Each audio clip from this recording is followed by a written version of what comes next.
রাসূলুল্লাহ সাল্লাল্লাহু আলাইহি সাল্লাম তিরমিজি শরীফের এক হাদিসে বলেন, 2306 নম্বর হাদিস।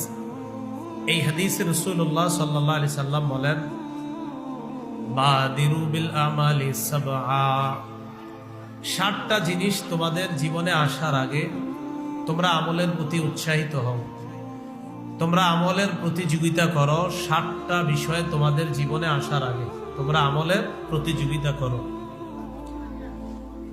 1 নাম্বার, এমন একটা জিনিস তোমাদের জীবনে আসবে, এটার নাম দারিদ্রতা। দারিদ্রতা মানে ফকির হয়ে যাওয়া, নিঃস্ব হয়ে যাওয়া, অর্থ কমে যাওয়া। রাসূলুল্লাহ সাল্লাল্লাহু আলাইহি সাল্লাম বলেন, হাল তানজুরুনা ইল্লা ফাকরান মুনসিয়া, তোমরা কি এমন দারিদ্রতার অপেক্ষা করো যেই দারিদ্রতা আল্লাহকে ভুলিয়ে দেয়? 1 নাম্বার, এমন দারিদ্রতা যে দারিদ্রতা আল্লাহ ভুলিয়ে দেয়।